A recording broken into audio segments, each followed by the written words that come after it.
सुबह के चावल। संगीता के 2 बच्चे हैं, आयुष और खुशी। आयुष सबसे बड़ा है और इसी बात का रोना है संगीता को। अरे भाई, उसकी बेटी की उम्र 29 साल की हो गई है और बहुत ढूंढने के बाद भी कोई लड़की नहीं मिल रही। अब तो आयुष को भी अपनी शादी की फिक्र सताने लगी थी। अरे वो मौसी जी का फ़ोन आया था क्या माँ, जो लड़की वाले भैया को देख कर गए थे? अरे कहाँ किसी ने कोई जवाब दिया है। हम तो परेशान हो गए सोच सोच के कैसे होगी आयुष की शादी। हाँ वो तो है, भैया की बात मुझे भी तो करनी है ना शादी। अरे तुझे अपनी पड़ी है, अभी तो तू 23 की है, आयुष की उम्र तो 29 की हो गई है। 30 होने के बाद तो लड़की मिलना ही मुश्किल हो जाएगा। हाँ तो आज ही मौसी जी के पास चलते ना, उनसे बात करते हैं। हाँ चलते हैं, क्या पता कहाँ छुपी होगी तेरी होने वाली दुल्हन। आयुष और उसकी माँ संगीता की बहन के पास जाते हैं, जिन्होंने कई सारे रिश्ते आयुष के लिए बताए थे, लेकिन कोई भी लड़की उनकी पसंद की नहीं थी। अरे जी आप तो कुछ कर ही नहीं रही। आयुष की उम्र तो देखो 29 का होने आया है, कोई अच्छी लड़की नहीं मिल रही। अरे अच्छी लड़कियों का तो अकाल ही पड़ गया है मानो। आपके रोहन को तो मिल गई, अब तो आप यही कहेंगी। हाँ आपको मिल गई है अच्छी बहू। अच्छी बहू?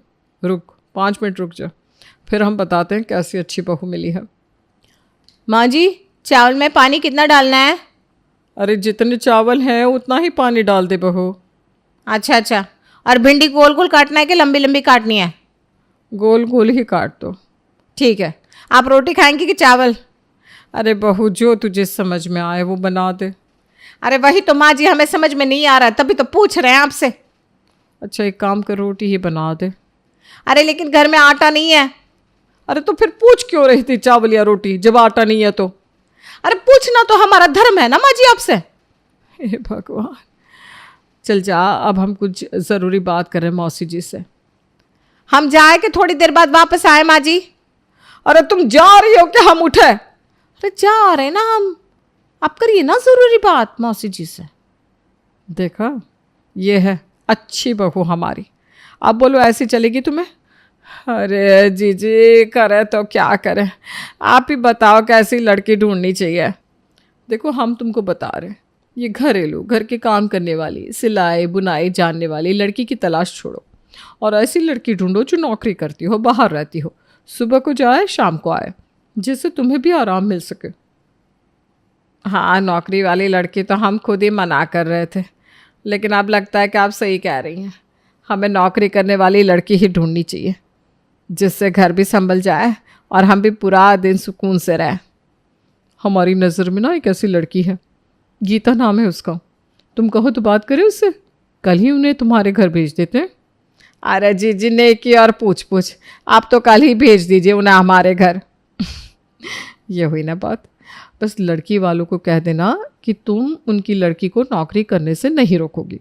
लड़की वाले भी खुश और तुम भी खुश। फिर तो मौसी जी आप उन्हें भेज दीजिए ना कल के कल ही हमारे घर। चंदा की सलाह पर संगीता और आयुष ने नौकरी करने वाली लड़की को ही अपने घर की बहू बनानी है ये सोच लिया था। अगले दिन गीता और उसके माता पिता आयुष के घर आते हैं। आइए भाई साहब बैठिए। जी। तो बेटा आप कहाँ नौकरी करती हैं? मैं मल्टीनेशनल कंपनी में काम करती हूँ।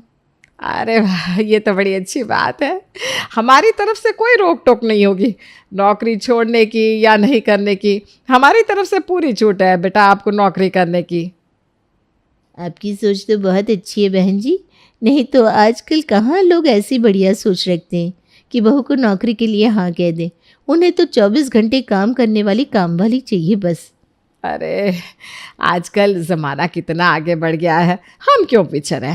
हमारी तरफ से तो गीता को कोई रोक टोक नहीं है, वो काम कर सकती है भाई।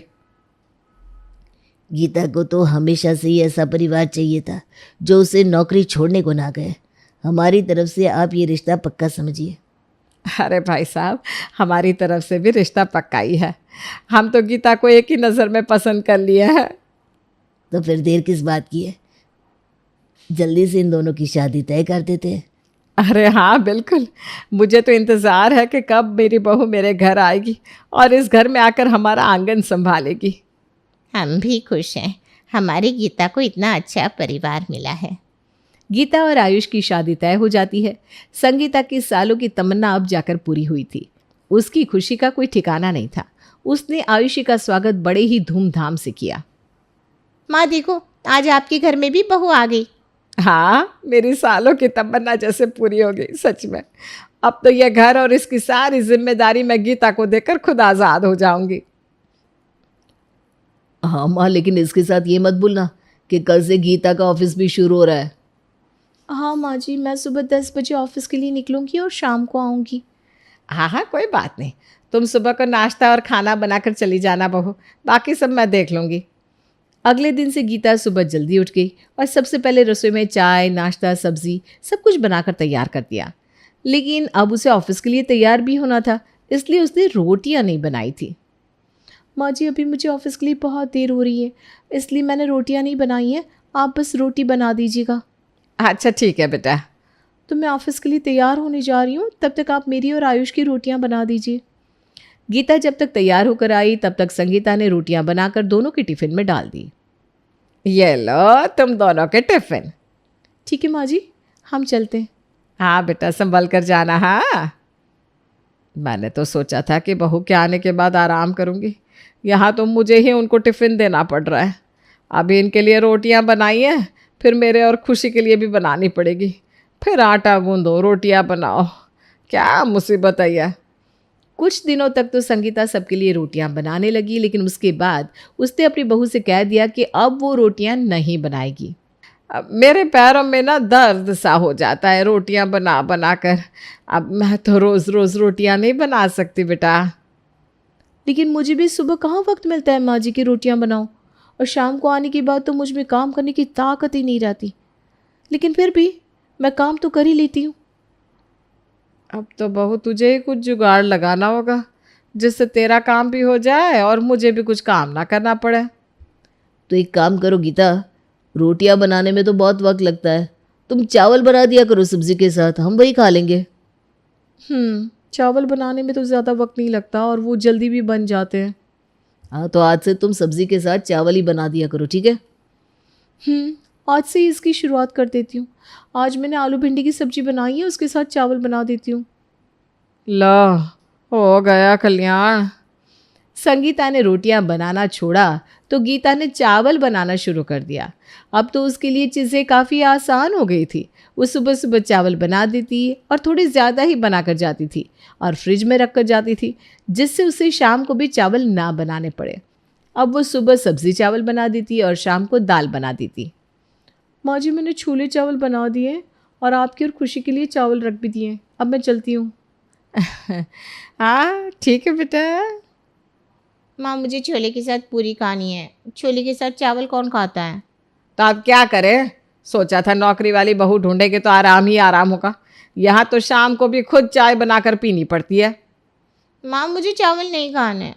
सुबह के चावल रात को भी खाने पड़ते हैं। सुबह छोले चावल खाओ, फिर उसके बाद रात को कढ़ी चावल या फिर दाल चावल खाओ। हाँ, तो कभी कभी तू भी कुछ काम कर लिया करना। तुझे पूरी खानी है तो तू भी बना और मेरे लिए भी बनाना। माँ, आप जानती हो ना, मुझसे ये सब काम नहीं होता। आप बना दो ना। मेरी तो किस्मत ही खराब है, बहू जो घर में रहती नहीं, बेटी जो सारा दिन घर में होती है लेकिन कुछ काम करती नहीं। 2-3 महीने तक सुबह के चावल, रात को भी दाल, कढ़ी या चटनी के साथ खाने के बाद अब सुबह शाम चावल खाना संगीता और खुशी से सहन नहीं हो रहा था। इसलिए एक दिन उन दोनों ने गीता से कह दिया, भाभी, मैं सुबह शाम चावल नहीं खा सकती हूँ। लेकिन सब्जी तो अलग अलग ही होती है चावल के साथ। हाँ, लेकिन चावल तो सुबह के ही होते हैं ना। नहीं नहीं भाई, हम सुबह के चावल रात को नहीं खा सकते। हाँ, लेकिन मैं भी तो शाम को जल्दी जल्दी ऑफिस से आती हूँ। उस वक्त तो खाने का वक्त हो चुका होता है। आकर खाना बनाओ, किचन साफ करो, मुझे कहाँ इतना वक्त मिल पाता है। एक काम करो गीता, चावल के साथ सब्जी नहीं, चावल को ही कुछ अलग सा बना दो। जैसे बचे हुए चावल से कभी पुलाव बना दिया, कभी कर्ड राइस बना दिया, कभी सब्जियां डालकर तवा पुलाव बना दिया। इस तरह से चीज़ भी अलग हो जाएगी और कुछ नया भी लगेगा, है ना। ठीक है, ऐसा कर लेते हैं फिर। आज मैं इस बचे हुए चावल की मसाला खिचड़ी बना देती हूँ, सारी सब्जियां डालकर। दही के साथ काफ़ी अच्छी लगेगी। हाँ, ये सही लग रहा है। गीता ने अगले दिन से ही सुबह के चावल को अलग सा रूप देना शुरू कर दिया। किसी दिन वो सुबह के चावल से तवा पुलाव बनाती, कभी सांभर राइस तो कभी नमक मिर्ची डालकर मसाला चावल बना देती। इस तरह सुबह के चावल से पूरे परिवार का गुजरान हो रहा था। इसी बीच गीता की ननद खुशी का रिश्ता आता है और आज उसे लड़के वाले देखने आए थे। जी जी, आइए आइए, बैठे बैठिए। ये मेरा बेटा और बहू। जी नमस्ते। आपकी बेटी नजर नहीं आ रही। जी ये रही खुशी। आजा आजा बेटा, यहाँ बैठ जा। आपको जो पूछना है आप पूछ सकती हैं। मैंने सुना है आपकी भाभी भी मल्टीनेशनल कंपनी में काम करती हैं। आप भी शादी के बाद जॉब करना चाहती हैं? नहीं नहीं, मैं तो घर में ही रहना चाहती हूँ। अच्छा, तो आप भी जॉब नहीं करती? नहीं, मैं तो घर में ही रहती हूँ। इसका मतलब आपको घर के काम करने का बड़ा शौक है। सारे घर का काम आप ही करती हैं? नहीं नहीं, वो तो भाभी सारा काम करके जाती है, मैं नहीं करती। तो आप पूरा दिन करती क्या है बेटा? कुछ नहीं, मैं माँ के पास बैठी रहती हूँ, टीवी देखती हूँ, मोबाइल चलाती हूँ, सोती हूँ, बस यही। ए भगवान, ये लड़की क्या बोल रही है? मेरी तो नाक ही मिट्टी में मिला दी इसने। वो आंटी जी ये ना मजाक कर रही है। अभी अभी वो काम सीख रही है घर की, इसलिए ऐसा कह रही है ना खुशी? अच्छा अच्छा, मजाक मजाक अच्छा कर लेती है। मैं ये कह रही थी कि अभी हम लोग चलते हैं, हम आपको बाद में बताएंगे कि हमें आगे बात करनी है कि नहीं। अरे लेकिन बैठिए तो सही बहन जी। नहीं नहीं, हमें एक ज़रूरी काम याद आ गया है। चलो बेटा कुणाल। जी पापा।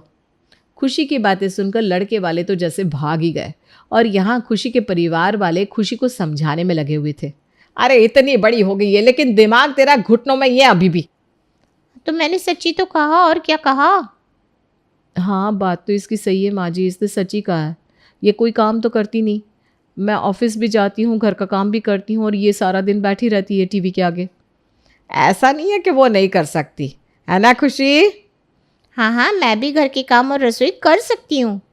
तो ठीक है, वैसे भी आप सबको मेरे सुबह के चावल पसंद नहीं आते, तो आज से रात का खाना तुम बनाओगी, वो भी रोटियाँ, क्योंकि मैं तो सुबह को चावल ही बना कर जाऊँगी ना। हाँ तो ठीक है, आप बनाइए अपने सुबह के चावल। मैं रात को सबको ऐसा खाना खिलाऊंगी कि सब उंगलियां चाटते रह जाएंगे, और वो भी रोटियों के साथ। देखा, मेरी बेटी इतनी भी निकम्मी नहीं है। हाँ, देखते हैं क्या करती है आपकी बेटी। गीता के उकसाने के बाद खुशी को काफ़ी गुस्सा आ गया था। उसने सच में उस दिन रात को इतना अच्छा खाना बनाया कि सब लोग खुश हो गए थे, क्योंकि इतने दिनों बाद सुबह के चावल नहीं बल्कि रात की गरम गरम रोटी थी। इसके बाद खुशी हर रात को सबके लिए खाना बनाती रही।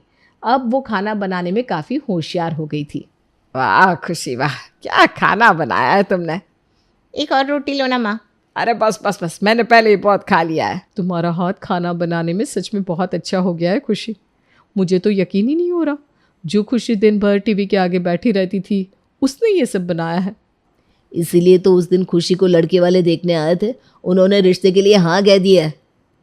ये तो होना ही था, उन्हें खुशी ने समोसे जो खिलाए थे।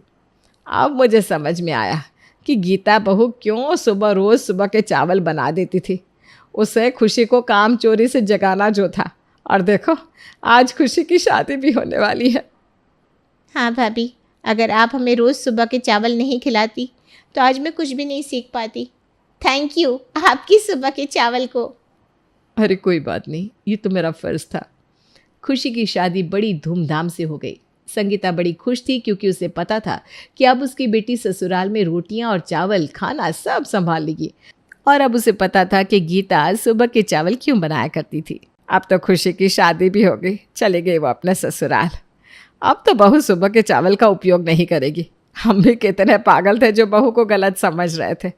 आज तो रोटी और आलू बनाए होंगे, चलो खाना खा ही लेती हूँ। ये क्या है? ये कर्ड राइस है माँ जी। अरे लेकिन आज तुमने दही चावल क्यों बनाया है? और ये तो सुबह के चावल लग रहे हैं। हाँ तो मैं ऑफिस जाते वक्त सुबह के चावल बना कर गई थी ना, वही है ये। अरे लेकिन अब तो खुशी भी खाना बनाना सीख गई और अपने ससुराल चली गई, अब क्यों सुबह के चावल? माँ जी, मैं कोई खुशी को खाना बनाना सिखाने के लिए सुबह के चावल नहीं बनाती थी। मुझे वक्त नहीं मिलता था ऑफिस से, और रोटियां बनाने में ना मुझे बहुत आलस आता है। लेकिन आप सब ने मुझे इतना प्यार दिया खुशी के लिए, तो मैं कुछ बोल नहीं पाई। हे भगवान, और हम समझ रहे थे कि खुशी काम चोर है। माँ जी, अब होनी को कौन टाल सकता है। आइए ना साथ में खाते हैं कर्ड राइस, वो भी सुबह के चावल से बना हुआ। सत्यानाश,